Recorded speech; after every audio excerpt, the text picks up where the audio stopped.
엄마, 나 민석이야. 오늘은 정말 못 갈 것 같아. 콜록 독감이라네. 병원에서도 움직이지 말랬어. 혹시라도 남들에게 옮길까봐. 수화기 너머에서 이어지는 아들의 연약한 기침 소리. 그러나 그 소리를 듣는 한소희의 눈빛은 단 한치 흔들림도 없었습니다. 오히려 입가에는 아주 얇고 차가운 선이 그려졌죠. 민석은 알지 못했습니다. 그가 아버지의 금고에서 슬쩍한 그 티켓 한 장이 단순한 여행권이 아니란 것을, 그리고 더 모르는 것이 있었죠. 바로 지금 그의 거짓말 한마디가 한소희의 머릿속에서 정교한 복수의 퍼즐을 맞추고 있다는 것을. 하와이의 태양 아래에서 흥청망청 샴페인을 들던 그 손이 얼마 지나지 않아 얼음 같은 심판대 위에 내려앉게 될 것이라는 진실도. 오늘의 사연 시작하겠습니다. 다 들어보신 후 괜찮으셨다면 어디서 듣고 계시는지, 그리고 잘 들었다라는 댓글 하나 정도 남겨주실 거죠? 그럼 시작하겠습니다. 병실 안은 코를 찌르는 소독약 냄새와 함께 무거운 침묵만이 감돌고 있었습니다. 말기 폐암 판정을 받고 2달을 버텨온 최동훈의 심박 측정기에서 규칙적인 기계음만 삐삐삐 울려 퍼지고 있었죠. 여보 제발 힘내요. 그 곁을 지키던 아내 한소희는 앙상하게 마른 남편의 손을 부서질세라 꼭 잡고 있었습니다. 30년을 함께한 남편의 손은 이제 뼈만 앙상하게 남아 차갑게 식어가고 있었습니다. 그때 심박 측정기에서 신경을 긁는 듯한 날카로운 파열음이 병실을 갈랐습니다. 삐삐삐삐 기계음은 끊어질 기미 없이 길게 이어지더니 화면의 곡선이 이내 평행선으로 바뀌어 버렸습니다. 그 소리는 마치 한소희의 심장마저 멈추게 할 것처럼 차갑게 들려왔죠. 의사가 다가와 동공을 확인하고는 무미건조한 목소리로 입을 열었습니다. 환자분 운명하셨습니다. 사망시간 14시 30분입니다. 의사의 퉁명스러운 사망 선고가 떨어지자마자 한소희의 손에서 스르르 힘이 빠져나갔습니다. 남편의 손은 이미 핏기가 가시고 싸늘하게 식어가고 있었죠. 한소희는 믿기지 않는다는 듯 남편의 가슴을 흔들며 오열을 터뜨렸습니다. 여보 눈 좀 떠봐요. 나 두고 어디 가려고 그래 여보. 한소희의 울음소리가 병실 벽을 타고 처량하게 울려 퍼졌습니다.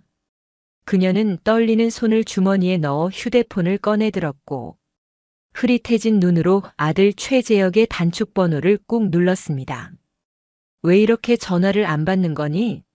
신호음이 가는 동안 그녀의 심장은 타들어가는 것만 같았습니다. 하나뿐인 아들이 아버지의 마지막을 함께 해야 하는데 대체 어디서 무엇을 하고 있는 걸까요? 그 같은 시각 인천공항 비즈니스 라운지에서는 병실과는 전혀 다른 세상인 것처럼 경쾌한 웃음소리가 터져나오고 있었습니다. 고급스러운 조명 아래 며느리 윤미라가 샴페인 글라스를 높이 들며 환하게 웃고 있었죠. 어머 자기야, 이 샴페인 진짜 맛있다. 목넘김이 예술인데. 최재혁은 장인 윤경수, 장모 오순자와 함께 푹신한 소파에 둘러앉아 여유롭게 샴페인을 즐기고 있었습니다. 장모 오순자가 기분이 최고조에 달한 듯 최재혁의 어깨를 팡팡 두드리며 목소리를 높였습니다. 아이고, 우리 사위 최고네. 이번 여행 정말 고마워. 세상에 우리가 하와이를 다 가보고. 내 친구들이 얼마나 부러워하던지 몰라. 아유, 별 말씀을요. 장모님 가족끼리 좋은 추억 만드는 게 남는 거 아니겠습니까? 마음껏 드세요. 최재혁이 세상 효자라도 된 듯 겸손하게 대답하며 사람 좋은 미소를 지어 보였습니다. 그때 테이블 위에 올려둔 최재혁의 휴대폰이 요란하게 윙윙거렸습니다. 화면에 큼지막하게 엄마라는 2글자가 떴습니다. 최재혁의 미간이 순간적으로 찌푸려지더니 입꼬리가 비틀렸습니다. 아, 진짜 타이밍 한번 기가 막히네. 또 엄살 피우시려고 전화했나? 병원비 달라는 소리겠지, 뻔해. 최재혁은 짜증 섞인 혼잣말을 내뱉으며 휴대폰을 휙 뒤집어 버렸습니다. 마침 라운지 전체의 탑승을 알리는 안내방송이 우아하게 흘러나왔습니다. 대한항공 하와 이행 탑승 수속을 시작하겠습니다. 자, 가시죠. 비행기 놓치면 큰일 납니다. 비행기에 탑승한 최재혁은 넓은 비즈니스석에 몸을 파묻고 승무원이 건네주는 웰컴 와인을 받아들었습니다. 장인 윤경수가 얼굴이 벌개진 채로 글라스를 번쩍 들어올렸습니다. 자, 건배, 우리의 화려한 하와이 여행을 위하여. 건배, 아싸, 신난다. 쨍그랑 맑은 유리잔 부딪히는 소리와 함께 웃음꽃이 만발했습니다. 최재혁의 주머니 속 휴대폰은 계속해서 진동하고 있었지만 그는 가차없이 기내 모드 버튼을 눌러버렸습니다. 사실 이 호화로운 여행의 비밀은 일주일 전으로 거슬러 올라갑니다. 아버지가 병원에 실려가던 그날 한소희는 급하게 아버지 옷가지를 챙겨오라며 최재혁에게 심부름을 시켰습니다. 안방에 들어선 최재혁의 눈에 들어온 것은 굳게 닫혀 있어야 할 금고 문이 살짝 열려 있는 모습이었죠. 호기심에 열어본 금고 안에는 누런 현금 다발과 함께 최고급 리조트 숙박권이 덩그러니 놓여 있었습니다. 그 옆에는 낡아 빠진 아버지의 가죽 지갑도 보였습니다. 어차피 아버지는 가망도 없는데 이 비싼 티켓 썩히면 뭐해? 내가 써주는 게 효도지. 최재혁은 주위를 두리번거리더니 숙박권을 낚아채 주머니에 쑤셔 넣었습니다. 내친 김에 현금 다발도 몇 개 집어 품에 넣었죠. 그 훔친 티켓과 돈으로 예약한 것이 바로 이 하와이 항공편이었습니다. 한편 차갑게 식은 병실에서는 한소희가 연결되지 않는 전화기를 멍하니 들고 서 있었습니다. 수화기 너머에서는 뚜뚜하는 끊어짐 신호만 야속하게 들려올 뿐이었죠. 재혁아, 제발 좀 받아라. 아무리 불러도 대답 없는 전화기에 대고 한소희는 결국 무너지듯 주저앉았습니다. 그녀는 힘없이 전화를 끊고 지나가는 간호사를 다급하게 불렀습니다. 저기 간호사님, 장례식은 어떻게 준비해야 하나요? 제가 경황이 없어서. 보통 상주 되시는 가족분이 오시면 장례식장 잡고 상의하셔야죠. 자식분은 오고 계신가요? 간호사의 물음에 한소희는 말문이 막혔습니다. 여보, 미안해요. 당신 가는 길 내가 혼자 보내드리게 생겼네요. 그녀는 씁쓸한 미소를 지으며 남편의 차가운 손을 다시 잡고 속삭였습니다. 10시간의 비행 끝에 하와이의 뜨거운 태양 아래 도착한 최재혁이 휴대폰 전원을 켰습니다. 데이터가 연결되자마자 휴대폰이 폭발할 듯 진동하기 시작했죠. 부재중 전화 30통, 그리고 잇따라 도착하는 문자 메시지들이 화면을 가득 채웠습니다. 붙인 별세, 즉시 귀국 바람. 문자를 확인한 최재혁의 얼굴에서 핏기가 싹 가셨습니다. 손이 덜덜 떨려 휴대폰을 떨어뜨릴 뻔했죠. 자기야, 표정이 왜 그래? 무슨 일 있어? 윤미라가 선글라스를 머리에 얹으며 다가와 물었습니다. 최재혁은 멍한 표정으로 아내를 바라보며 더듬거렸습니다. 아버지가 돌아가셨대. 뭐? 지금? 세상에? 윤미라가 눈을 동그랗게 뜨며 소리치자 뒤따르던 윤경수와 오순자도 놀라서 모여들었습니다. 하지만 윤미라의 놀란 기색은 잠시뿐이었습니다. 그녀는 최재혁의 팔을 꽉 잡으며 매서운 눈빛으로 말했습니다. 자기야, 정신 차려. 지금 간다고 해도 비행기 표도 없어. 그리고 이 리조트 VVIP 룸이야. 이게 얼마짜리인 줄 알잖아. 그래도 아버지가 돌아가셨는데 가봐야지 않겠어? 어차피 돌아가셨잖아. 지금 간다고 살아 돌아오시는 것도 아니고. 장례 다 끝나고 가서 인사드리면 돼. 죽은 사람이 어디 도망가. 윤미라의 냉정한 대답에 최재혁은 말문이 막혔습니다. 아니, 그래도 명색이 상주인데. 여기까지 와서 그냥 돌아갈 수는 없어. 우리가 돈을 얼마나 썼는데. 당신 지금 가면 우리 부모님 여행은 누가 책임져? 다 망치고 싶어? 윤미라의 단호한 태도에 최재혁은 우물쭈물하다가 슬그머니 꼬리를 내렸습니다. 그는 깊은 한숨을 내쉬며 사람들 눈을 피해 조용한 구석으로 걸어갔습니다. 떨리는 손으로 한소희에게 전화를 걸었죠. 여보세요?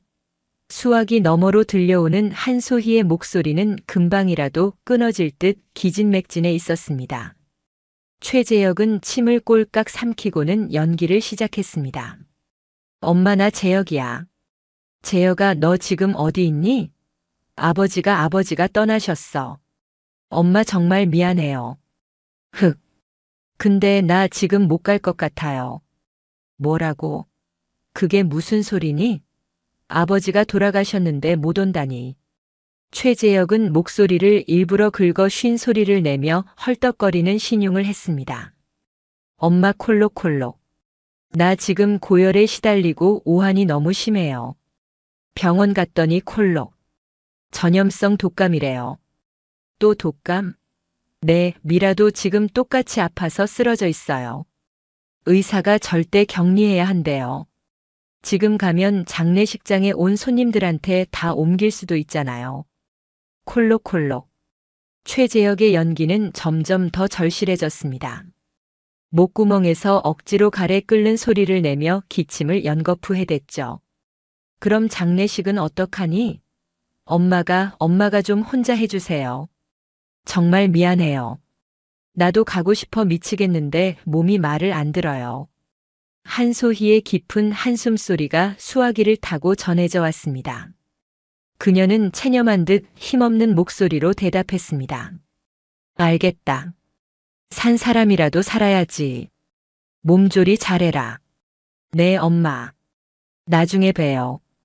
뚝 전화를 끊는 최재혁의 손에는 땀이 흥건했습니다. 그의 다른 한 손에는 블루 로열 리조트 VVIP 숙박권이 구겨진 채 들려 있었습니다. 잘 됐네. 차라리 핑계도 좋고 이제 마음 편히 놀 수 있겠다. 최재혁은 뻔뻔하게 혼자 중얼거리며 윤미라가 있는 쪽으로 발걸음을 옮겼습니다. 자기야, 어떻게 됐어? 엄마가 혼자 하신대. 뭐 어쩔 수 없지. 우리 독감인데. 윤미라가 어깨를 으쓱하며 다시 샴페인 잔을 들어올렸습니다. 같은 시각 텅 빈 병실에서 한소희는 뚜뚜 소리만 나는 끊어진 전화기를 망연자실하게 바라보고 있었습니다. 차갑게 식어가는 남편의 시신 앞에서 참았던 눈물이 하염없이 흘러내려 볼을 적셨습니다. 그녀는 남편의 얼굴을 쓰다듬으며 울먹이는 목소리로 말했습니다. 여보, 들었어요? 우리 아들이 하나뿐인 우리 아들이 독감에 걸려서 못 온다네요. 당신 마지막 가는 길 나 혼자 보내드려야겠어요. 당신이나 나나 자식 농사 참 헛지었소. 한소희의 목소리가 썰렁한 병실 안에 메아리처럼 쓸쓸하게 울려 퍼졌습니다. 창밖에는 야속하게도 봄비가 추적추적 내리고 있었습니다. 아들 없이 홀로 남편의 임종을 지켜야 했던 서러움에 가슴을 치던 한소희는 장례식장으로 돌아가기 전 챙겨야 할 물건이 있어 잠시 집으로 발길을 돌렸습니다. 갑작스러운 장례였기에 당장 입을 상복과 세면도구들이 필요했기 때문이죠. 텅 빈 집 안에는 주인 잃은 정막만이 감돌고 있었고 한소희는 무거운 발걸음을 이끌고 안방으로 들어갔습니다.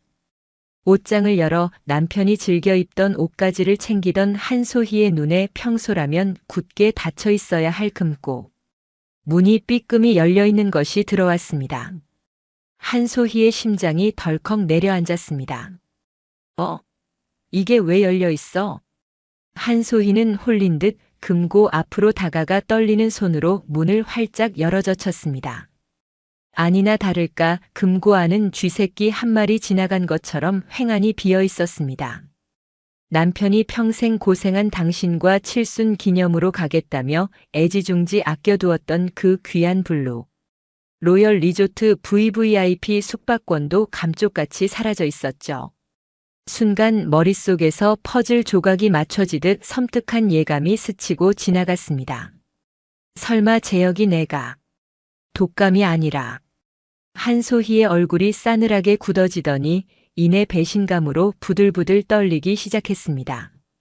아들이 독감에 걸려 격리 중이라는 말이 새빨간 거짓말이라는 확신이 드는 순간 슬픔은 걷잡을 수 없는 분노로 바뀌었습니다.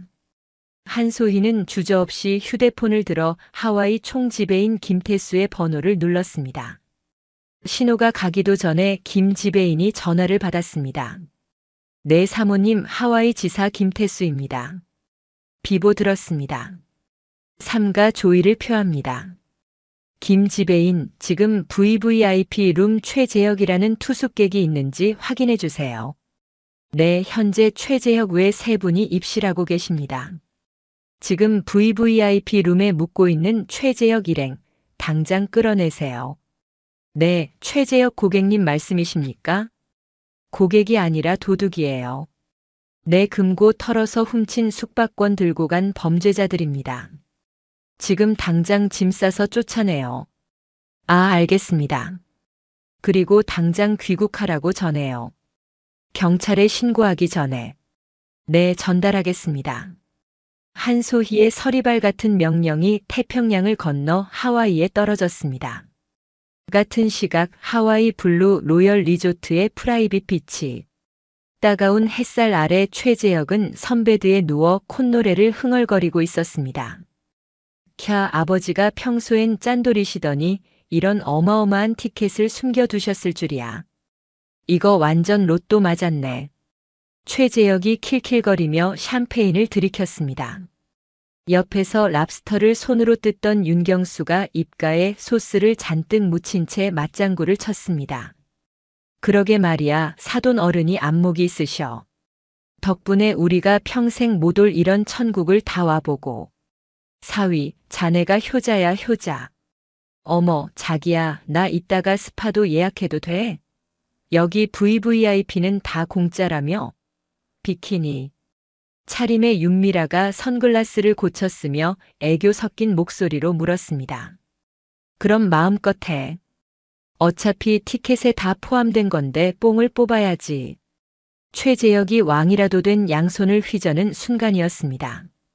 말끔한 정장 차림의 김태수 총지배인이 덩치 큰 현지 보안요원 6명을 대동하고 그들의 파라솔을 포위했습니다.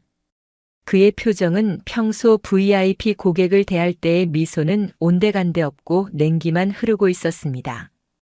최재혁 씨. 김 지배인이 딱딱한 어조로 이름을 불렀습니다. 최재혁이 인상을 찌푸리며 고개를 들었습니다. 네, 서비스를 하려면 웃으면서 해야지. 인상이 왜 그래요? 안 그래도 샴페인 다 떨어졌는데 좀 가져다 주세요. 하지만 김 지배인은 대꾸도 없이 보안 요원들에게 턱짓했습니다. 순식간에 요원들이 달려들어 최재혁의 양팔을 뒤로 꺾어 제압했습니다. 야, 뭐야, 이거나. 당신들 미쳤어? 내가 누군지 알아? 나 여기 VVIP 손님이야. 최재혁이 비명을 지르며 발버둥 쳤습니다. 접시가 깨지고 랍스터 소스가 튀자 오순자가 기겁을 하며 소리쳤습니다. 엄마야, 내 명품 원피스. 이게 무슨 짓이야? 김 지배인이 싸늘한 눈으로 그들을 내려다보며 말했습니다. 손님이 아니라 도둑이시죠. 한소희님께서 직접 도난 신고를 하셨습니다. 뭐? 엄마가? 본인 소유가 아닌 훔친 숙박권을 부정 사용한 혐의로 강제 퇴거 조치합니다. 지금 당장 나가주시죠. 이보세요. 훔치다니. 이거 우리 아버지 금고에 있던 거야. 아버지 거면 내 거지. 그게 왜 훔친 거야? 최재혁이 억지를 부렸지만 김 지배인은 냉소적으로 대꾸했습니다. 그건 경찰 가서 따지시고 일단 여기서 나가세요. 여기 짐 가져가세요. 보안 요원들은 인정사정 볼 것 없이 그들의 짐을 모래밭에 내동댕이 쳤습니다. 윤미라의 명품 가방이 모래 구덩이에 처박혔습니다. 아, 내 샤넬백. 모래 들어가잖아. 야, 이거 놔. 윤미라가 울부짖었지만 요원들은 그들을 짐승 몰듯 로비로 끌고 갔습니다. 주변 관광객들이 킥킥거리며 휴대폰으로 그들의 추태를 찍어대기 시작했습니다. 수영 팬티 바람에 가운만 걸친 윤경수는 뱃살을 출렁거리며 얼굴을 가리느라 정신이 없었습니다. 아이고 망신이야. 동네방네 하와이 간다고 소문 다 냈는데 도둑 취급이라니. 로비에 도착하자 김 지배인은 미리 뽑아둔 긴 계산서를 최재혁의 얼굴 앞에 들이밀었습니다.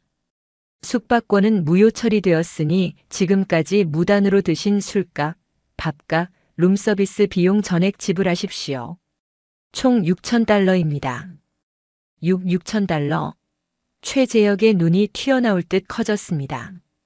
당장 결제 안 하면 현지 경찰 부릅니다. 감옥 가시겠습니까?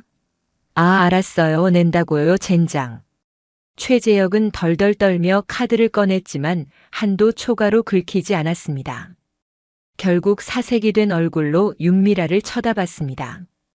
자기야, 카드 좀. 미쳤어? 나도 한도 꽉 찼단 말이야. 서로 미루는 꼴을 보던 김 지배인은 눈짓으로 직원을 시켜 윤경수의 손목에 있던 금시계와 윤미라의 가방을 압류해버렸습니다. 결제될 때까지 이거 압류합니다. 공항 셔틀 대기 중이니 당장 꺼지십시오. 안 돼, 그게 얼마짜린데 이 강도들아. 윤미라가 발을 동동 구르며 소리쳤지만 덩치 큰 보안 요원들에 의해 그들은 리조트 밖으로 내쳐졌습니다. 공항 가는 직원용 낡은 셔틀버스에 짐짝처럼 실린 4사람. 에어컨도 안 나오는 찜통 같은 버스가 출발하자마자 내부는 아수라장이 되었습니다. 김서방, 너 이게 무슨 꼴이야? 숙박권을 훔친 거였어? 오순자가 최재혁의 등짝을 찰싹 때리며 소리쳤습니다. 아, 장모님. 아버지가 돌아가셨는데 엄마가 도끼가 올라서 신고할 줄 누가 알았겠어요. 몰라. 너 때문에 내 가방 뺏기고 아빠 시계까지 뺏겼잖아. 으앙. 내 하와이 돌려내. 윤미라가 대성통곡을 하고 윤경수는 머리를 감싸쥐고 한숨만 쉬었습니다. 내가 미쳤지, 내가 미쳤어. 사위놈 믿고 공짜 여행 왔다가 개망신만 당하고. 아이고 내 팔자야. 서로를 헐뜯는 고성이 오가는 좁은 버스 안. 창밖으로 보이는 하와이의 눈부신 풍경은 그들에게 지옥도나 다름없었습니다. 지옥 같은 비행을 마치고 도망치듯 한국에 도착한 최재혁 일행.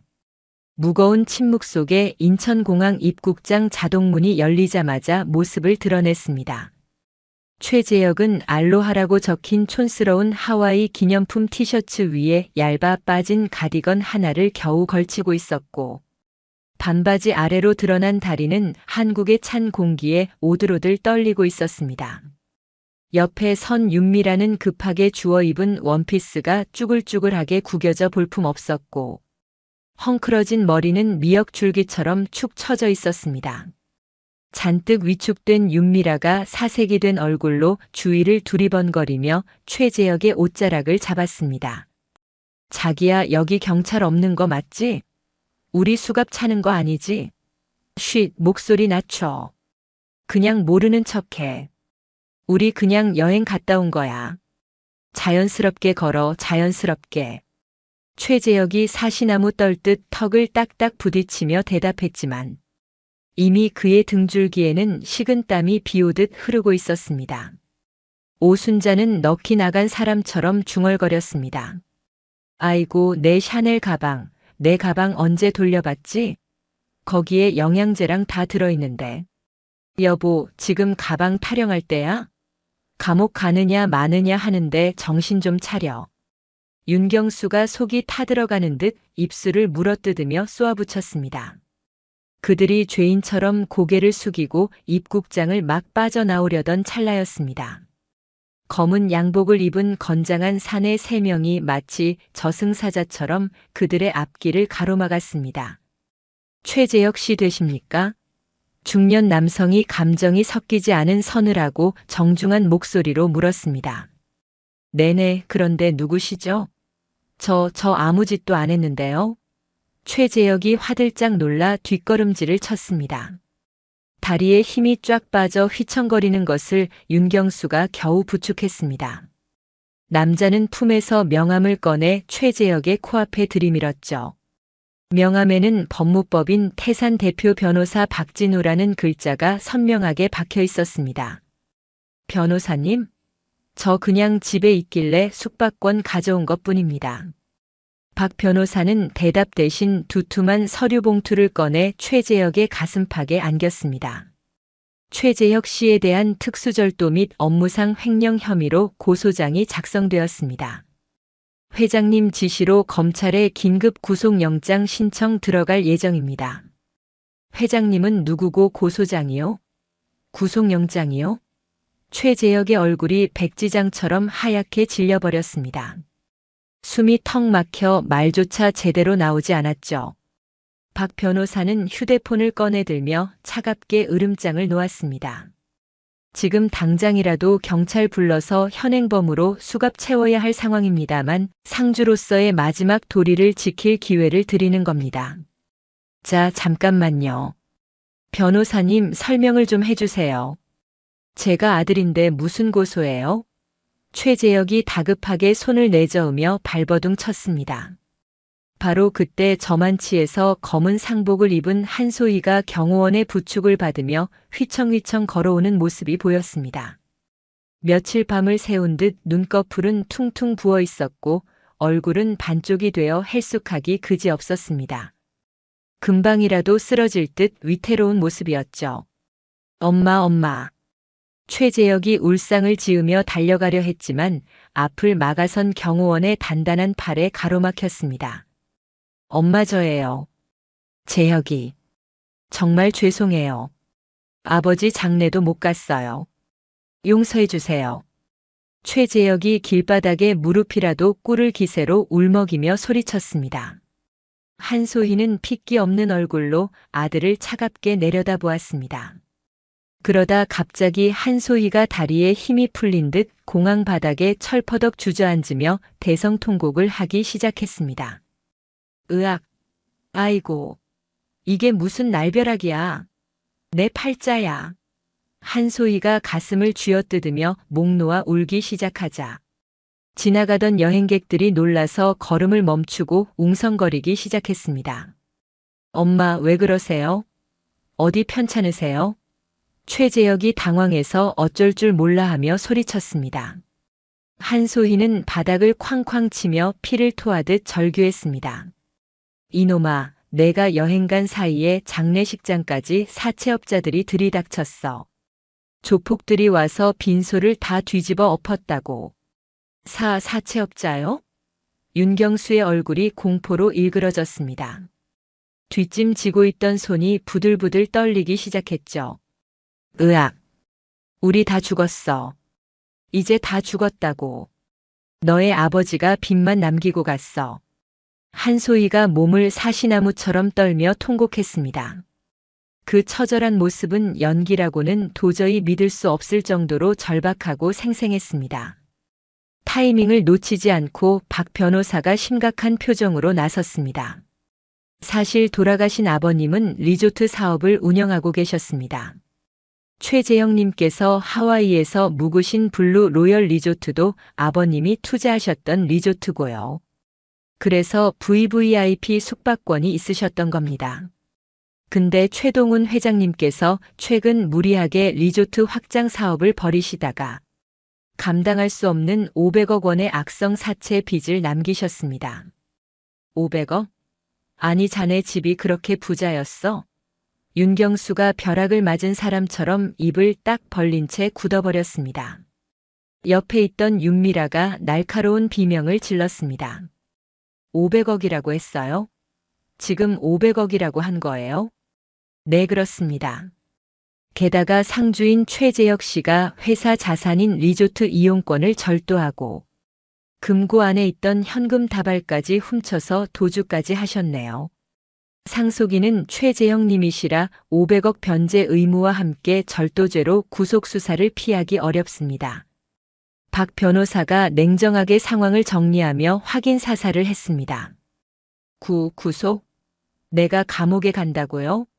최재혁의 다리에 완전히 힘이 빠져 그 자리에 주저앉고 말았습니다. 500억이라는 천문학적인 숫자와 감옥이라는 단어가 머릿속에서 빙글빙글 돌며 정신을 혼미하게 만들었습니다. 순간 윤경수가 짐승 같은 괴성을 지르며 최재혁의 멱살을 잡고 마구 흔들어댔습니다. 야, 이 자식아. 이게 무슨 날벼락이야. 내 딸 인생 내가 조져놓은 거야. 아, 장인어른. 컥.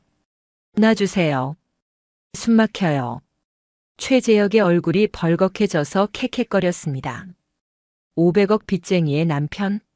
이걸 확 죽여버려. 당장 해결해. 해결하라고. 윤경수가 이성을 잃고 최재혁을 벽으로 거칠게 밀어붙였습니다. 최재혁의 머리가 쿵 하고 벽에 부딪혔습니다. 아빠, 그만하세요. 사람들 보잖아요. 윤미라가 울면서 아버지를 말렸지만 곧바로 최재혁에게 매달려 악을 썼습니다. 자기야, 정말 감옥 가는 거야? 우리 500억 빚 갚아야 돼? 말 좀 해봐. 윤미라의 눈에서 공포에 질린 눈물이 주룩주룩 흘러내렸습니다. 자기 감옥 가면 나 어떻게 살아? 빚쟁이들이 나한테도 올 거 아니야. 어떡해. 미라야, 제발 진정해. 나도 미치겠어. 윤미라가 히스테리를 부리며 최재혁의 가슴을 주먹으로 퍽퍽 쳤습니다.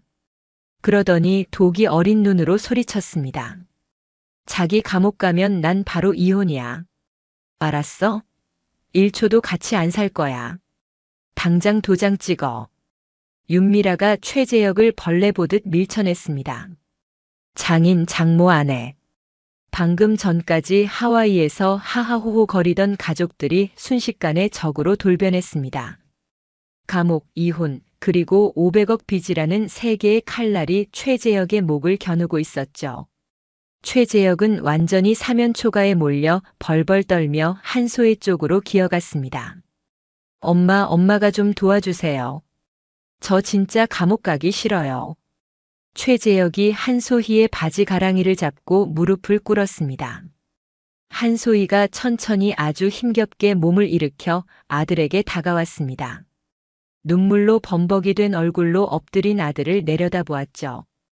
그 눈빛 깊은 곳에는 차가운 계산이 깔려 있었지만 겉으로는 세상 무너진 어머니의 표정이었습니다. 재혁아, 내 불쌍한 새끼. 엄마 제발 저 좀 살려주세요. 그래, 엄마가 해결해 줄게. 내가 감옥 가는 꼴을 내가 어떻게 보니. 한소희가 다 죽어가는 목소리로 그러나 또렷하게 말했습니다. 정말요? 정말 해결해 주실 수 있어요? 500억을요? 최재혁의 눈에 지푸라기라도 잡고 싶은 희망의 빛이 스쳤습니다. 한소희는 땅이 꺼져라 한숨을 내쉬며 가슴을 쳤습니다. 내가 늙어서 감옥 가는 셈치고 그 빚 내가 다 떠안고 가마. 엄마 대신 너는 상속포기 각서 쓰고 절도죄나 면해라. 그게 네가 살 길이다. 한소희가 비장하게 조건을 제시했습니다. 목소리에는 더 이상 어찌할 수 없다는 체념이 가득 묻어 있었죠. 상속포기요? 어차피 남은 건 500억 빚더미뿐이야. 상속받으면 너도 빚쟁이가 되는 거야. 평생 빚 갚다가 늙어 죽고 싶니? 한소희가 혀를 차며 설명했습니다. 그 말에 최재혁의 머리가 빠르게 돌아갔습니다. 500억 빚을 상속받느니 차라리 아무것도 안 받고 빚도 안 지는 게 100번 나은 장사였으니까요. 그럼 제가 포기하면 정말 감옥 안 가도 돼요. 빚도 안 갚아도 되고요. 최재혁이 간절하게 침을 튀기며 물었습니다. 그래, 채권단에는 내가 몸으로 떼우겠다고 빌면 된다. 엄마가 다 뒤집어 쓸 테니까 넌 빠져. 한소희가 고개를 끄덕였습니다. 그때 상황을 지켜보던 윤경수가 귀를 번쩍 세우고 끼어들었습니다. 잠깐만요, 사돈. 그럼 우리 딸은 어떻게 되는 거예요? 빚 안 넘어오는 거 확실합니까? 최재혁 씨가 상속을 포기하면 며느님도 채무와는 법적으로 아무 관련이 없어집니다. 깨끗하게 남남이 되는 거죠. 박 변호사가 딱 잘라 설명했습니다. 정말요? 아이고, 하나님 감사합니다. 오순자가 가슴을 쓸어내리며 안도의 한숨을 크게 쉬었습니다. 네, 법적으로 완전히 분리됩니다. 걱정 마십시오. 최재혁은 이 제안이 자신이 이 지옥 같은 상황에서 탈출할 수 있는 유일한 동아줄이라고 확신했습니다. 500억 빚과 차가운 감옥 바닥에서 벗어날 수 있는 마지막 기회였습니다. 엄마 정말 고맙습니다. 정말 제가 평생 효도할게요. 최재혁이 눈물 콧물을 흘리며 한소희의 손을 잡고 빌었습니다. 한소희의 손은 차가웠지만 최재혁은 그것을 느낄 겨를도 없었죠. 그럼 마음 변하기 전에 지금 바로 서류 작성하러 가시죠. 채권단이 알면 압류 들어옵니다. 박 변호사가 손목시계를 보며 다급하게 재촉했습니다. 시간이 늦으면 오늘 처리가 어려울 수도 있습니다. 지금 바로 법원 문 닫기 전에 가야 합니다.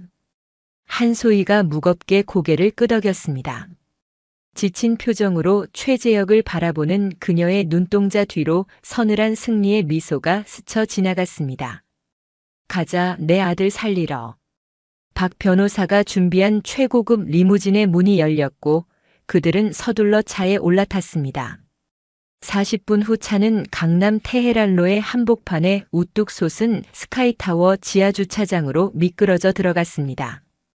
엘리베이터를 타고 50층까지 올라가는 동안 최재혁 일행은 침을 꼴깍 삼키며 서로의 눈치만 살폈죠.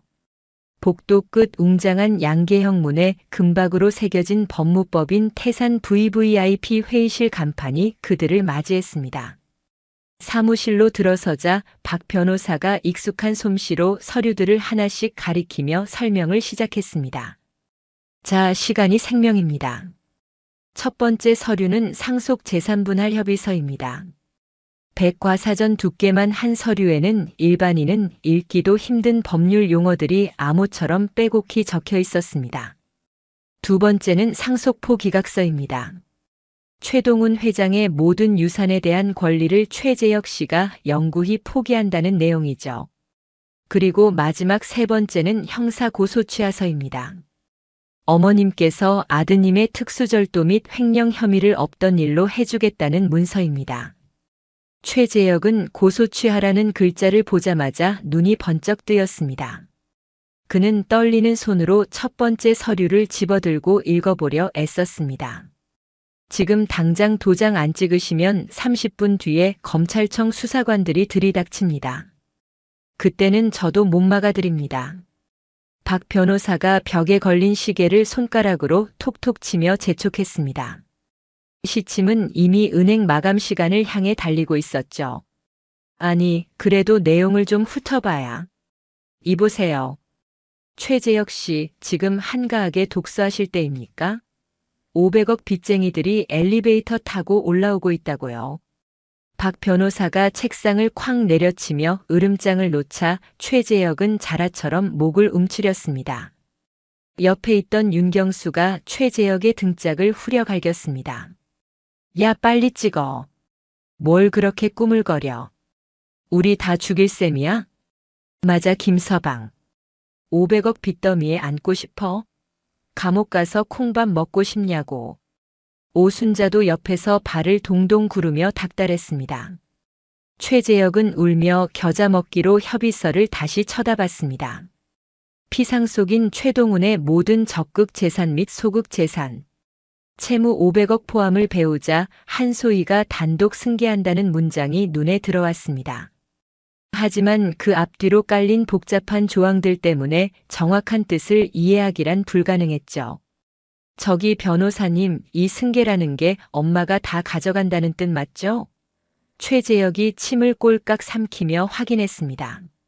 네, 맞습니다. 어머님께서 아드님의 빚 500억까지 몽땅, 이런 한 푼 남기지 않고 다 떠안고 가신다는 뜻입니다. 아드님은 빚에서 완전히 영원히 해방되는 거고요. 박 변호사가 귀찮다는 듯 빠르고 확신에 찬 목소리로 대답했습니다. 그 말에 최재혁과 사돈 식구들의 귀에는 500억 빚 해방이라는 달콤한 천사의 나팔소리처럼 들렸습니다. 다른 진짜 재산에 대한 권리 포기 조항은 아예 눈에 들어오지도 않았죠. 자기야, 뭐해?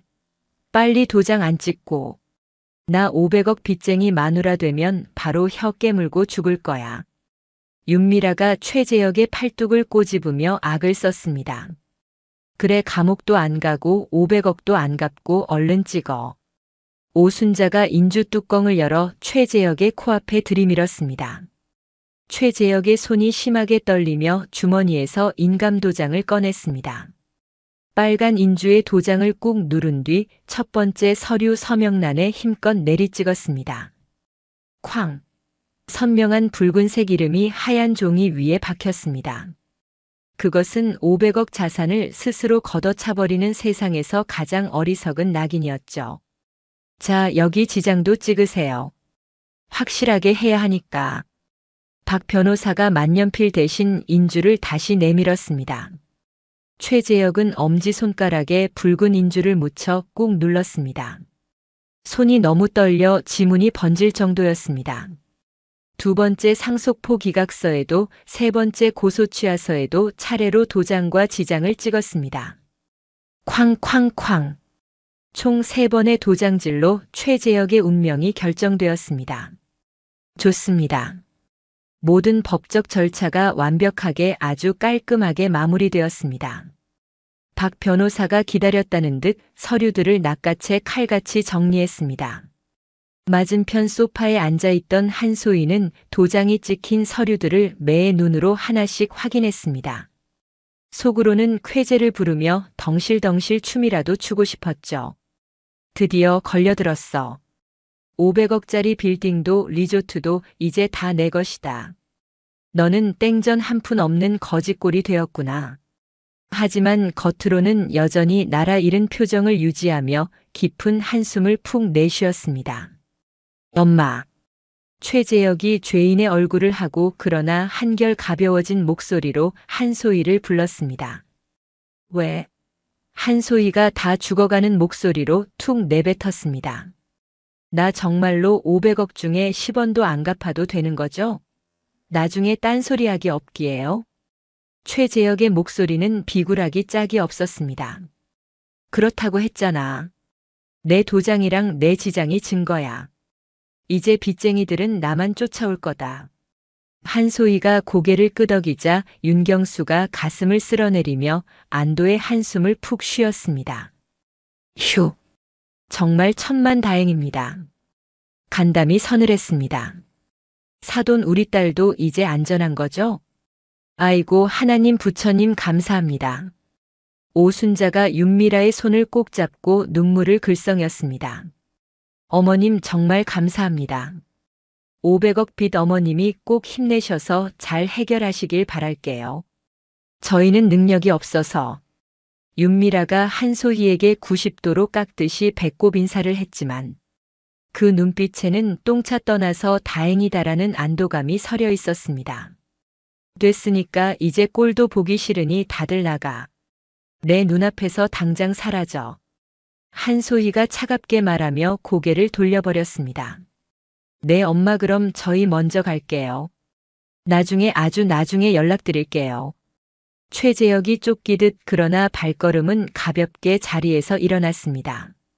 가라고 했잖아. 빚쟁이들 들이닥치기 전에 어서 가. 한소희는 아들을 쳐다보지도 않고 창밖의 풍경만 응시했습니다. 최재혁 일행은 도망치듯 사무실 문을 열고 우르르 빠져나갔습니다. 복도 저편에서 그들의 들뜬 목소리가 사무실 안까지 생생하게 들려왔습니다. 야, 우리 진짜 살았다. 대박. 아니, 아버지는 도대체 무슨 사업을 했길래. 그리고 왜 그 상속을 나한테 한 거야. 조용히 해. 누가 들으면 어쩌려고. 빨리 엘리베이터 타. 낄낄거리는 웃음소리가 점점 멀어지더니 띵동하고 엘리베이터 도착음과 함께 사라졌습니다. 사무실이 다시 정막에 휩싸였습니다. 한소희는 천천히 자리에서 일어나 대형 통유리 창문으로 다가갔습니다. 발 아래로 개미떼처럼 작게 보이는 최재혁 일행이 빌딩 밖으로 나와 서로 얼싸안고 춤을 추듯 걸어가는 모습이 보였습니다. 그 모습을 확인한 순간 한소희의 표정이 180도 돌변했습니다. 지금까지의 힘없고 슬픈 늙은 어미의 가면은 산산조각 나고 서리발 같은 냉기와 함께 소름 끼치는 미소가 얼굴을 뒤덮었습니다. 눈빛은 먹잇감을 완벽하게 사냥한 맹수처럼 차갑고 날카롭게 번뜩였죠. 후, 멍청한 것들. 제 발로 호랑이 아가리의 머리를 들이미는구나. 며칠 뒤 최재혁은 자신이 운영하는 강남 요지의 드림 카페 앞에 도착했습니다. 500억이라는 천문학적인 빚과 감옥행에서 벗어났다는 해방감에 발걸음은 깃털처럼 가벼웠습니다. 그런데 멀리서부터 뭔가 분위기가 심상치 않았습니다. 저게 뭐야? 오늘 휴일 아닌데? 알바생 출근도 안 한 거야, 설마? 최재혁이 당황해서 종종 걸음으로 다가갔습니다. 항상 활짝 열려 있어야 할 카페의 유리문이 굳게 닫혀 있었고 손잡이에는 팔뚝만 한 굵은 쇠사슬이 칭칭 감겨 자물쇠로 단단히 잠겨 있었습니다. 더 충격적인 건 통유리창 한복판에 붙어 있는 붉은색 딱지였습니다. 명도 집행 완료 및 출입 금지, 무단 침입 시 형사고발 조치함. 섬뜩한 붉은 글씨가 최재혁의 눈을 찔렀습니다. 명도 집행? 이게 무슨 개풀 뜯어먹는 소리야? 최재혁이 혼잣말을 중얼거리며 덜덜 떨리는 손으로 주머니에서 열쇠를 꺼냈습니다. 자물쇠 구멍에 열쇠를 쑤셔 넣었지만 이미 자물쇠 자체가 교체되어 들어가지도 않았습니다. 야, 문 열어. 이거 왜 이래? 최재혁이 쇠사슬을 잡고 미친 듯이 흔들었지만 철문은 꿈쩍도 하지 않았습니다. 유리창에 얼굴을 대고 안을 들여다본 최재혁은 그대로 주저앉을 뻔했습니다. 최고급 이탈리아산 커피 머신, 수입 테이블, 의자, 인테리어 소품까지. 카페 안은 마치 태풍이 휩쓸고 간 듯 텅텅 비어 있었고 바닥에는 먼지만 굴러다니고 있었습니다. 내 커피 머신. 저게 얼마짜린데? 다 어디 갔어? 으악. 최재혁의 비명소리가 골목을 울렸습니다. 그 같은 시각 건물 반대편 1층에 있는 사돈네 만나 식당 앞에서도 똑같은 사단이 났습니다. 윤경수와 오순자가 쇠사슬로 꽁꽁 묶인 가게 문을 붙잡고 통곡을 하고 있었죠. 여보, 이게 무슨 날벼락이야. 우리 가게가 왜 이래. 오순자가 바닥을 치며 울부짖었습니다. 어제까지만 해도 멀쩡히 장사 잘했는데 어떤 놈이 문을 잠근 거야. 윤경수가 얼굴이 시뻘개져서 자물쇠를 돌로 내려치려 했지만 소용없었습니다. 유리창 너머로 보이는 식당 내부는 집기 하나 없이 깨끗하게 비워져 있었습니다. 냉장고며 식탁이며 밥그릇 하나 남지 않았죠. 아이고, 내 밥솥, 내 육수통, 도둑이야, 도둑. 윤경수가 길길이 날뛰며 건물 1층 로비에 있는 관리사무소로 뛰어들어갔습니다. 숨이 턱끝까지 차올라 헐떡거리며 문을 발로 뻥 차고 들어갔죠. 야, 관리소장 나와. 우리가 엄연히 세입자인데 누가 허락도 없이 문을 잠갔어. 이거 업무 방해인 거 몰라? 윤경수가 삿대질을 하며 고래고래 소리쳤습니다. 건물주 나오라 그래. 내 가게 다 물어내라고 해. 윤경수의 고함 소리에 사무실이 쩌렁쩌렁 울렸습니다. 그때 안쪽 문이 열리며 서민호 실장이 차가운 표정으로 걸어 나왔습니다. 50대 중반의 나이에도 흐트러짐 없는 칼주름. 정장 차림에 날카로운 금태 안경을 쓴 그는 냉혈한 같은 분위기를 풍겼습니다. 무슨 소란이십니까? 업무 중에. 서 실장이 안경을 검지로 치켜 올리며 윤경수를 벌레 보듯 내려다봤습니다. 목소리에는 냉기가 뚝뚝 떨어졌죠. 아니, 당신은 또 뭐야? 우리 가게 문을 왜 쇠사슬로 묶었냐고. 설명해. 윤경수가 서 실장의 멱살이라도 잡을 기세로 다가섰습니다. 새로운 건물주님의 정당한 업무 지시입니다. 서 실장이 눈 하나 깜짝하지 않고 담담하게 대답했습니다. 뭐? 새로운 건물주? 그리고 주인이 바뀌면 세입자를 쫓아내도 된다는 법이 어디 있어? 법적으로 아무 문제 없습니다. 퇴거 명령은 이미 집행되었습니다. 서 실장이 품에서 서류 봉투를 꺼내 윤경수의 가슴팍에 툭 던졌습니다. 서류 맨 위에는 임대차 계약 즉시 해지 및 명도 집행 완료 통보서라고 적혀 있었습니다. 이런 게 언제 나왔어? 우린 받은 적 없다고. 윤경수가 서류를 낚아채며 소리쳤습니다. 등기부상 주소지로 내용 증명 발송했습니다. 수취인 불명으로 반송되더군요. 연락도 안 받으시고 그래서 규정대로 강제 집행했습니다. 아, 그게 그 서류였어? 오순자가 입을 틀어막았습니다.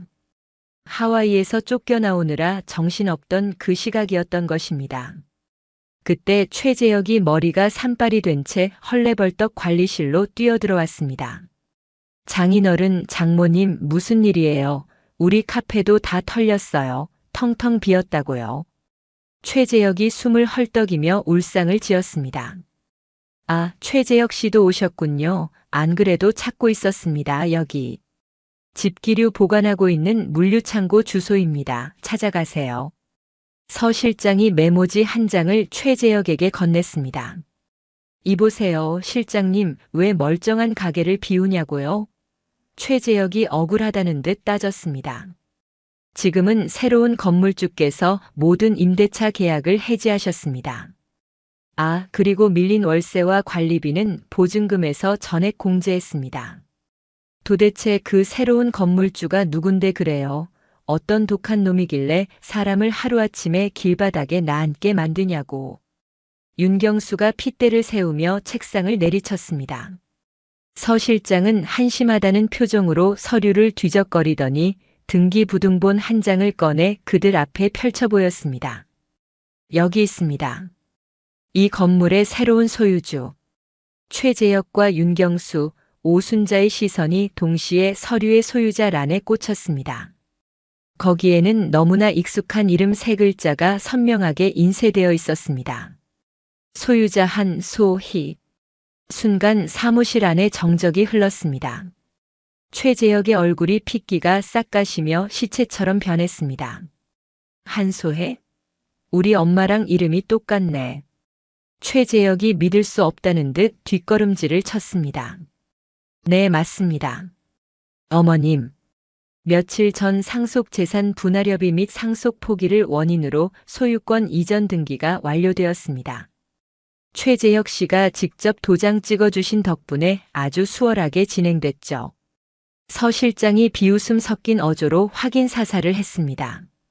윤경수와 오순자의 입이 떡 벌어져 다물어지지 않았습니다.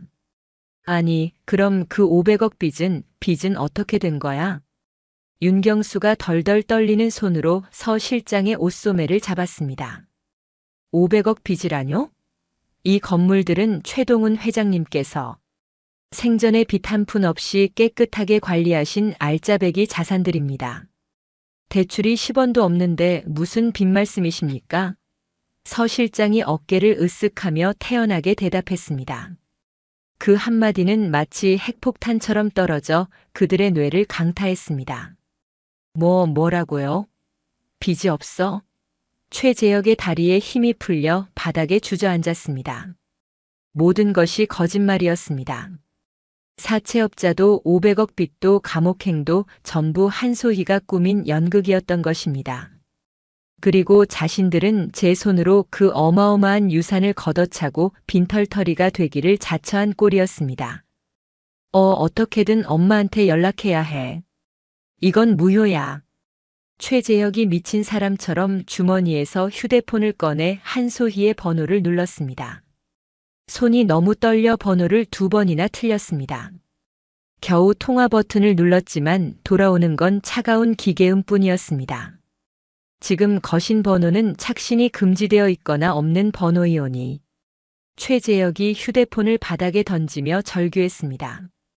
오순자는 그 자리에 졸도해버렸고 윤경수는 넋이 나간 채 허공만 바라보았습니다. 하루아침에 500억 자산을 날린 것도 모자라 당장 먹고 살 생업의 터전까지 잃어버린 그들에게 남은 건 지옥 같은 현실뿐이었습니다. 서 실장은 그 아비규환을 차갑게 내려다보며 경비원들에게 손짓했습니다. 업무방해니까 이 사람들 밖으로 끌어내세요. 한소의 회장님께서 지금 댁으로 오라고 하십니다. 엄마가요, 어디로요? 최재혁이 눈물범벅이 된 얼굴로 고개를 번쩍 들었습니다. 지푸라기라도 잡고 싶은 간절한 눈빛이었습니다. 현재 거주하고 계신 청담더 펜트하우스 집무실입니다. 지금 당장 오시라고 하십니다. 서 실장이 주소가 적힌 고급스러운 명함 한 장을 건넸습니다. 청담더 펜트하우스. 대한민국 상위 0.1%만 산다는 그곳. 최재혁과 사돈 식구들은 그 이름의 무게감에 다시 한번 압도당했습니다. 엄마가 펜트하우스에 살아요? 네, 회장님 명의의 자택입니다. 가실 겁니까? 마실 겁니까? 서 실장이 재촉하자 윤경수가 최재혁의 등을 펑 밀었습니다. 가야지, 무조건 가야지. 가서 빌어. 바지 가랑이라도 잡고 늘어져. 그래, 사돈인데 설마 죽이기야 하겠어. 우리가 싹싹 빌면 콩고물이라도 주시겠지. 가게 문이라도 열어달라고 해. 오순자도 눈물을 쓱 닦으며 탐욕스러운 눈빛을 번뜩였습니다. 500억을 놓쳤다는 절망감은 금세 어떻게든 뜯어내야겠다는 비굴한 희망으로 바뀌었습니다. 알았어요. 갈게요. 최재혁이 비틀거리며 일어났습니다. 서 실장이 주머니에서 스마트키를 꺼내 버튼을 눌렀습니다. 관리실 앞에 대기 중이던 검은색 최고급 세단의 라이트가 번쩍였습니다. 제가 모셔다 드리겠습니다. 타시죠. 최재혁 일행은 쭈뼛거리며 서 실장의 차에 올라탔습니다. 방금 전 멱살을 잡으려던 기세는 온데간데 없고 납작 엎드린 죄인의 모습들이었습니다. 차 안에는 숨막히는 침묵과 함께 묘한 긴장감이 흘렀습니다. 500억이라는 숫자가 그들의 머릿속을 빙빙 맴돌며 고문하고 있었죠. 진짜 알부자였구나. 세상에 우리가 얼마나 무시했는데. 오순자가 창밖을 바라보며 후에 섞인 한탄을 내뱉었습니다. 강 실장의 안내를 받아 전용 엘리베이터에 오른 최재혁 일행은 침을 꼴깍 삼키며 서로의 눈치만 살폈습니다. 이윽고 띵하는 맑은 소리와 함께 강남 스카이타워 최상층 펜트하우스의 육중한 문이 열렸습니다. 조심스럽게 발을 들여놓은 그들의 입이 떡 벌어졌죠. 진짜 여기가 어머님 집이라고. 눈앞에 펼쳐진 광경은 그들이 상상했던 것보다 훨씬 더 압도적이고 화려했습니다. 그 거대한 공간의 중심, 최고급 가죽 소파에 한소희가 여왕처럼 앉아 찻잔을 기울이고 있었습니다. 초라했던 늙은 어미의 모습은 온데간데 없었습니다. 세련된 검은색 정장을 입고 머리를 단정하게 올린 한소희에게서는 범접할 수 없는 위엄과 카리스마가 뿜어져 나오고 있었죠. 엄마. 최재혁이 한소희의 달라진 모습을 보고 놀란 토끼 눈을 하더니 이내 울먹이며 앞으로 달려나가려 했습니다. 이게 다 어떻게 된 거야? 엄마 진짜 여기서 살아? 하지만 그 순간 그림자처럼 대기하고 있던 건장한 경호원 2명이 거대한 벽처럼 최재혁의 앞을 가로막았습니다. 검은 선글라스를 낀 그들의 딱 벌어진 어깨는 최재혁 따위는 한 손으로도 제압할 듯 위압적이었습니다. 거기 서십시오. 접근 금지입니다. 경호원의 낮은 목소리에 최재혁이 움찔하며 뒷걸음질 쳤습니다. 비켜. 우리 엄마야. 엄마 말 좀 해봐요. 그 500억 빚은 어떻게 된 거야? 사채업자들은 다 어디 가고. 엄마가 이 건물 주인이라고. 최재혁이 경호원들의 어깨 너머로 목에 핏대를 세우며 소리쳤습니다. 한소희는 그 소란에도 눈 하나 깜짝하지 않고 우아하게 찻잔을 내려놓았습니다. 그녀의 표정은 마치 모르는 사람을 대하듯 차갑고 건조했습니다. 왔니? 몰골들이 참 가관이구나. 냄새나니까 좀 떨어져라. 한소희의 싸늘한 한마디에 오순자가 얼굴을 붉히며 온매무새를 고쳤습니다. 한소희는 천천히 손을 들어 테이블 위에 놓인 서류 한 장을 가리켰습니다. 그것은 최재혁이 변호사 사무실에서 덜덜 떨며 도장을 찍었던 상속 포기 각서 원본이었습니다. 그리고 그 옆에는 낡아해진 갈색 가죽 지갑 하나가 덩그러니 놓여 있었습니다. 그것을 본 최재혁의 동공이 지진 난 듯 흔들렸습니다. 저건 아버지 지갑. 최재혁이 훔친 티켓과 현금을 꺼내고 버려두었던 아버지의 유품이었습니다. 한소희가 입을 열었습니다.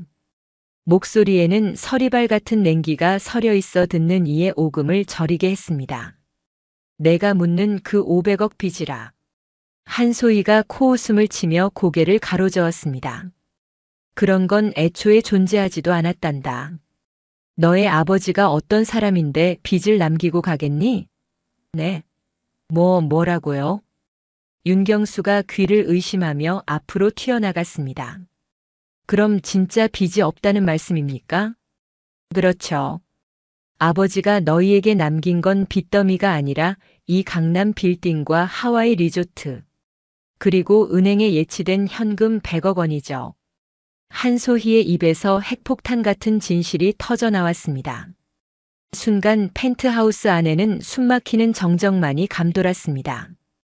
500억 빚이 아니라 다 부동산이었어. 윤미라가 다리에 힘이 풀려 비명을 지르며 바닥에 주저앉았습니다. 야, 말도 안 돼. 빚이 아니라 돈이었다고. 아니야. 그럴 리가 없어.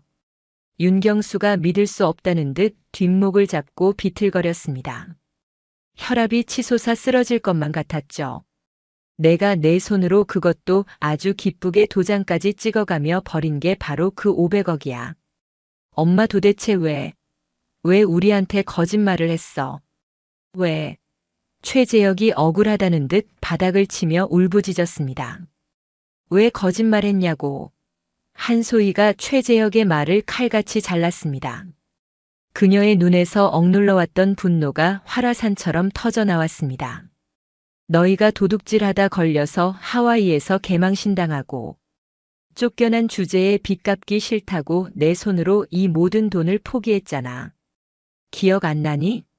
한소희의 호통 소리가 펜트하우스 천장을 찌를 듯 울려 퍼졌습니다.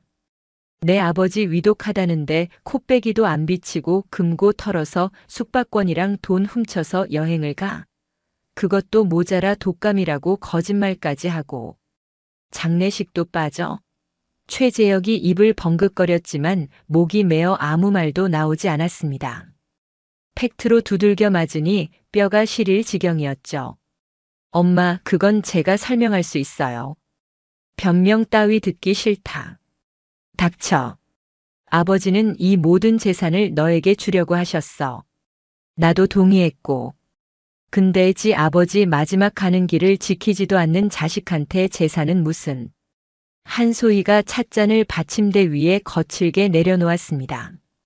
쨍그랑 소리가 날카롭게 울렸죠. 상황 파악이 끝난 윤경수가 갑자기 바닥에 넙죽 엎드렸습니다. 자존심이고 뭐고 500억 앞에서는 아무것도 아니었습니다. 아이고 안사돈. 아니 회장님. 제가 여행 가자고 졸랐습니다. 우리 사위는 잘못이 없어요. 일어서세요. 남의 집에서 뭐 하시는 겁니까? 한소희가 무표정하게 내려다보며 말했습니다. 제발 한 번만 용서해 주십시오. 우리가 눈이 멀어서 잠시 미쳤었나 봅니다. 오순자도 옆에서 무릎을 꿇고 손이 발이 되도록 빌었습니다. 우리 딸 미라 생각해서라도 젊은 애들이 실수할 수도 있는 거 아닙니까? 윤미라가 엉금엉금 기어서 한소희의 발 앞으로 다가갔습니다. 눈물범벅이 된 얼굴로 애원했습니다. 어머니 제발요. 다시 기회를 주세요. 네.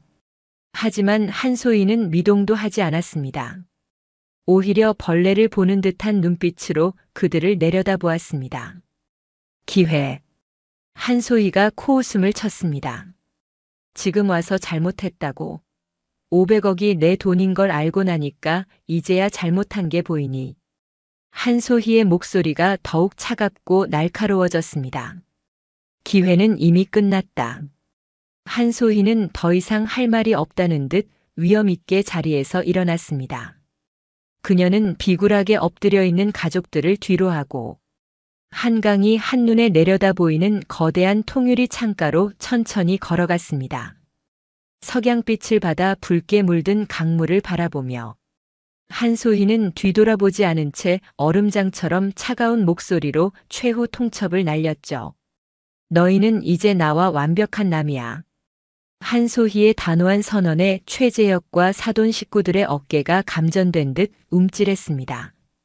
내 건물, 내 리조트, 그리고 내 남은 인생 그 어디에도 너희가 발붙일 곳은 단 한 평도 없어. 그러니 용서는 꿈도 꾸지 말아라. 한소희가 턱짓으로 대기하고 있던 경호원들을 향해 손짓했습니다. 이 시끄러운 잡상인들 당장 끌어내세요. 다시는 내 집 근처에 얼씬도 못하게 아주 멀리 치워버리십시오.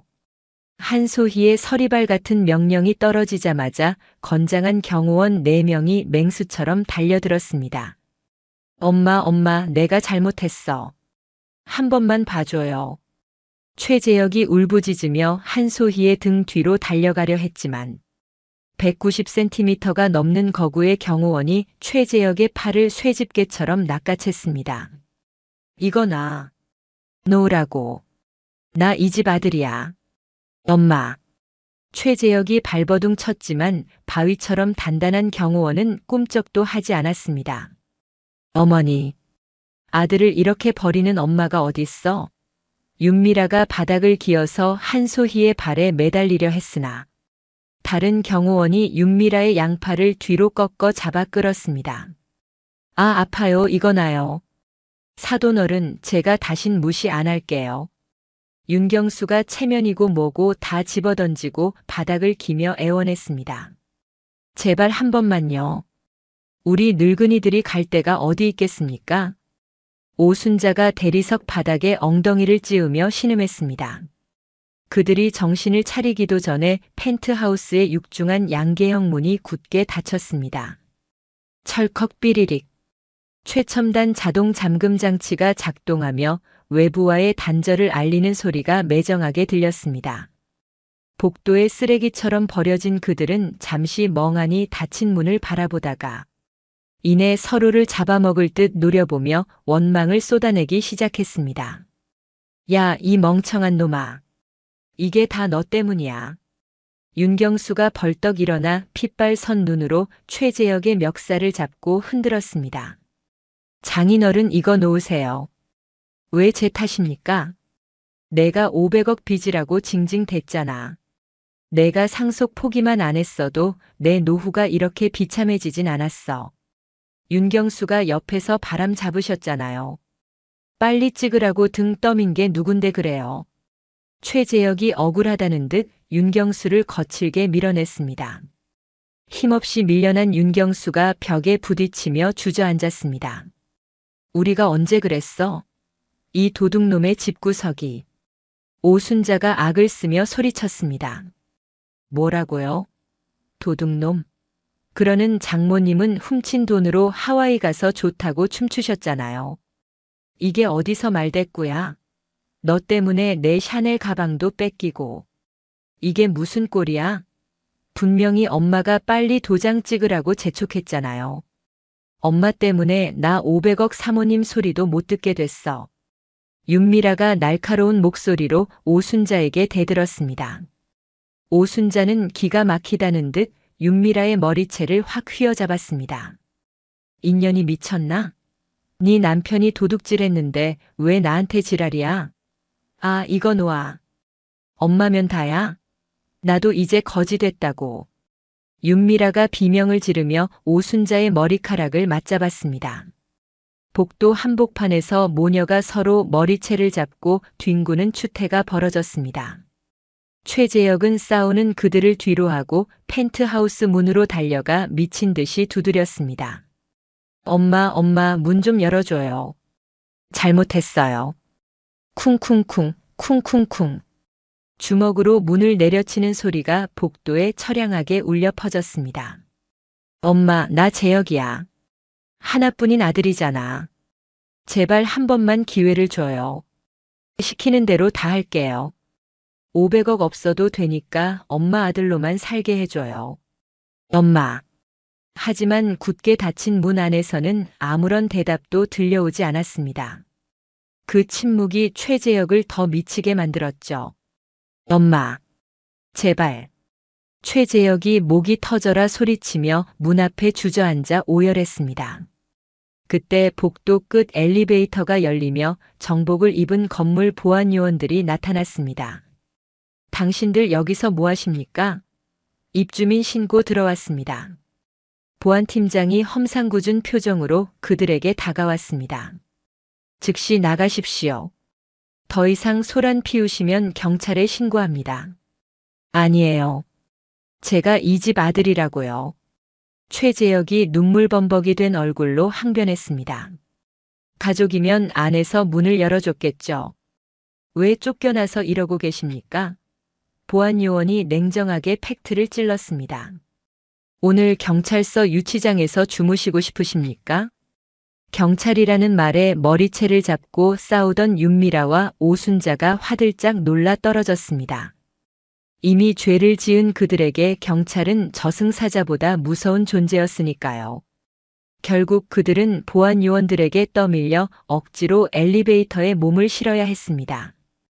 닫히는 엘리베이터 문 사이로 서로를 죽일 듯이 원망하는 그들의 눈빛이 교차했습니다. 500억은커녕 당장 갈 곳도 없는 처지가 된 그들은 차가운 건물 밖으로 비참하게 쫓겨났습니다. 그날 이후 그들의 삶은 순식간에 나락으로 떨어졌습니다. 계절이 4번이나 바뀌고 어느덧 1년이라는 시간이 흘러 다시 매서운 겨울이 찾아왔습니다. 서울역 광장 한편에 마련된 무료 급식소 앞에는 뼈까지 시리는 칼바람을 피해 웅크린 노숙자들의 줄이 끝이 보이지 않을 정도로 길게 늘어서 있었죠. 그 냄새나고 추레한 행렬의 중간쯤 도저히 알아볼 수 없을 정도로 망가진 최재혁이 서 있었습니다. 사이즈가 맞지 않아 헐렁한 낡은 운동복에 구멍난 운동화를 구겨 신고 있었고 떡진 머리카락은 어깨까지 내려와 얼굴을 반쯤 가리고 있었습니다. 1년 전 하와이 리조트에서 샴페인을 터뜨리던 그 거만한 모습은 온데간데 없고 퀭한 눈동자에는 삶에 대한 의욕조차 남아있지 않았습니다. 야, 오늘도 멀건 김치찌개야? 고기 좀 팍팍 넣지. 바로 앞에 선 이가 빠진 노숙자가 바닥에 침을 뱉으며 투덜거렸습니다. 그냥 드세요. 이 추위에 공짜 밥 주는 게 어디예요? 따뜻하기만 하면 됐지. 최재혁이 잔뜩 쉰 목소리로 대답하며 옷깃을 여몄습니다. 급식소 안으로 들어서자 김이 모락모락. 나는 국통 앞에서 주황색 앞치마를 두른 봉사자들이 분주하게 움직이고 있었습니다. 그중 가장 안쪽에서 국자를 들고 있는 중년 여성의 모습이 유독 눈에 띄었습니다. 화장기 없는 얼굴이지만 귀티가 흐르고 단정한 옷차림에서 풍겨 나오는 품위가 예사롭지 않은 사람. 바로 한소희였습니다. 그녀는 차가운 바깥 세상과는 달리 온화한 미소를 머금고 식판을 내미는 노숙자들에게 정성스럽게 국을 퍼주고 있었죠. 안녕하세요. 날이 많이 차죠? 건더기 많이 담았습니다. 든든하게 드세요. 한소희가 따뜻한 목소리로 인사를 건넸습니다. 아이고, 사모님은 오늘도 나오셨네. 복 받으실 겁니다. 고맙습니다. 노숙자들이 연신 고개를 숙이며 감사를 표했습니다. 줄이 점점 줄어들고 드디어 최재혁의 차례가 되었습니다. 고개를 푹 숙인 채 식판을 내밀던 최재혁이 익숙한 목소리에 고개를 번쩍 들었습니다.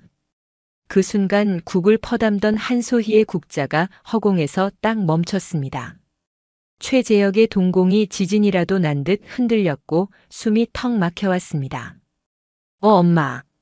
최재혁이 믿을 수 없다는 듯 모기만 한 목소리로 불렀습니다. 1년 만에 마주한 어머니는 너무나도 평온하고 아름다워 보였습니다. 하지만 한소희의 반응은 얼음장보다 더 차가웠습니다. 그녀는 최재혁을 보고도 눈썹 하나 까딱하지 않았고 마치 투명인간이나 모르는 사람을 대하듯 시선을 거두어 버렸습니다. 그리고는 아무 일도 없었다는 듯 국을 식판에 담아 툭 내려놓았습니다. 다음 분 오세요. 식기 전에 어서 드세요. 한소희가 최재혁의 뒤에 서 있던 사람에게 눈길을 돌리며 상냥하게 말했습니다. 최재혁은 그 자리에 못 박힌 듯 서서 멍하니 한소희를 바라보았습니다. 눈시울이 붉어지며 뜨거운 것이 차올랐지만 차마 눈물을 흘릴 자격조차 없다는 것을 알기에 입술만 깨물었습니다. 아, 이봐요. 안 가고 뭐해? 뒤에 줄 밀린 거 안 보여? 다른 봉사자가 최재혁의 등짝을 떠밀며 재촉했습니다. 최재혁은 쫓겨나듯 국을 받아들고 구석자리에 쭈그리고 앉았습니다. 숟가락을 들 힘도 없어 멀리서 국을 푸고 있는 한소희의 모습만 하염없이 바라보았습니다. 한소희는 자신의 아들에게는 눈길 한 번 주지 않으면서 생판, 남인 노숙자들에게는 세상에서 가장 따뜻한 미소를 지어주고 있었습니다. 그 모습이 뼈에 사무치도록 아팠습니다. 급식을 마친 최재혁이 도망치듯 급식소를 빠져나와 차가운 길바닥에 앉았습니다. 그때 옆에서 소주를 까고 있던 다른 노숙자가 킬킬거리며 말을 걸었습니다. 야, 너 그 소문난 놈 맞지? 강남 500억 바보 최재혁? 저 아닌데요. 너 유명하잖아. 500억 재산을 제 발로 걷어차고 빚 갚기 싫다고 각서 써준 천하의 멍청이. 내가 바로 그 전설의 주인공이라며? 그래서 일자리 받아주는 곳도 없는 거지. 노숙자가 누런 이를 드러내며 비웃었습니다. 최재혁은 아무 대답도 하지 않고 무릎에 얼굴을 파묻었습니다. 세상 사람들의 조롱과 비난은 이제 지겨울 정도로 익숙해져 버린 일상이었습니다. 며칠 후 서울중앙지방법원 앞에서는 또 다른 파멸의 풍경이 펼쳐지고 있었습니다. 윤경수와 오순자가 수혜 대신 낡은 사복을 입고 고개를 푹 숙인 채 법원 정문을 나서고 있었죠. 투자 사기 혐의로 실형을 선고받고 복역하다가 가석방으로 풀려난 직후였습니다. 여보, 우리 이제 어디로 가? 갈 데도 없는데. 오순자가 쭈글쭈글해진 손으로 눈물을 훔치며 물었습니다. 모르겠어. 다 끝났어. 내 인생이 어쩌다 이 꼴이 됐는지. 윤경수도 깊은 한숨을 내쉬며 망연자실한 표정으로 허공만 바라보았습니다. 한편 멀리 지방의 한 허름한 국밥집에서는 윤미라가 산더미처럼 쌓인 설거지통 앞에서 고무장갑을 끼고 씨름하고 있었습니다. 화려했던 명품 가방과 보석은 온데간데 없고 기름때 묻은 앞치마가 그녀의 현재를 말해주고 있었죠. 야, 저 여자 알지? 그 외 뉴스에 나왔던 500억 상속 포기한 남자 와이프래. 이혼하고 여기로 도망왔다던데? 어머 진짜? 500억을 날려먹고 여기서 설거지나 하고 있는 거야? 팔자도 참 기구하네. 손님들이 수군거리는 소리가 비수처럼 날아와 꽂혔지만 윤미라는 입술을 꽉 깨물고 고개를 숙인 채 접시만 벅벅 문질렀습니다. 그녀의 눈에서 떨어진 눈물이 구정물 속으로 사라졌습니다. 같은 시각 하와이에서는 1년 전과는 정반대의 찬란하고 눈부신 풍경이 펼쳐지고 있었습니다. 호놀룰루 공항 활주로에 블루 로열 그룹 로고가 선명한 최고급 전용기가 미끄러지듯 착륙했습니다. 트랩이 내려오고 한소희가 우아한 자태를 뽐내며 모습을 드러냈습니다. 하와이의 태양을 닮은 화사한 패턴의 원피스에 검은색 선글라스를 쓴 그녀는 1년 전 장례식장에서 울던 그 여인이 아니었습니다. 어서 오십시오. 한소의 회장님 기다리고 있었습니다. 리조트 총지배인 김태수가 활주로까지 직접 마중 나와 90도로 허리를 숙였습니다. 고마워요, 김 지배인. 날씨가 아주 좋네요. 한소희가 선글라스를 살짝 내리며 당당하게 미소 지었습니다. 네, 회장님. 최동훈 명예회장님의 추모식 준비도 완벽하게 마쳤습니다. 룸도 가장 전망 좋은 곳으로 비워두었고요. 수고했어요. 덕분에 마음 편히 쉴 수 있겠네요. 한소희가 만족스러운 듯 고개를 끄덕였습니다. 대기하고 있던 리무진이 미끄러지듯 리조트로 향했습니다. 1년 전 아들 일행이 비참하게 쫓겨났던 그 길을 한소희는 당당한 오너의 자격으로 달리고 있었습니다. 리조트에 도착하자 수많은 직원들이 도열하여 한소희를 환대했습니다. 이번에는 훔친 티켓이 아닌 자신의 능력과 이름으로 누리는 정당한 대우였습니다. 룸서비스나 필요한 게 있으시면 언제든 말씀하십시오, 회장님. 고마워요. 일단 짐만 올려두고 해변 좀 걷고 싶네요. 혼자 있고 싶으니 수행은 필요 없어요. 한소희는 가벼운 발걸음으로 프라이빗 비치로 향했습니다. 남편의 일주기를 맞아 찾아온 오직 자신만을 위한 특별한 추모 여행이었습니다. 눈앞에 펼쳐진 에메랄드빛 바다와 하얀 모래사장, 그리고 바람에 흔들리는 야자수는 여전히 그림처럼 아름다웠습니다. 한소희는 샌들을 벗어 손에 들고 따뜻한 모래의 감촉을 느끼며 맨발로 해변을 걸었습니다. 살아생전 남편과 꼭 함께 걷자고 약속했던 그곳이었습니다. 여보, 보고 있어요? 나왔어요. 당신이 선물해준 이 아름다운 곳에. 한소희가 파란 하늘을 올려다보며 나지막이 속삭였습니다. 어느덧 수평선 너머로 붉은 석양이 내려앉아 바다 전체를 황금빛으로 물들이고 있었습니다. 그 장엄한 풍경 앞에서 한소희의 가슴속에 묵직한 무언가가 벅차올랐습니다. 그녀는 해변가에 위치한 야외바에 자리를 잡고 앉았습니다. 피나콜라다 한 잔 부탁해요. 아주 시원하고 달콤하게. 네, 알겠습니다. 회장님. 바텐더가 화려한 솜씨로 칵테일을 만들어 예쁜 꽃 장식과 함께 내밀었습니다.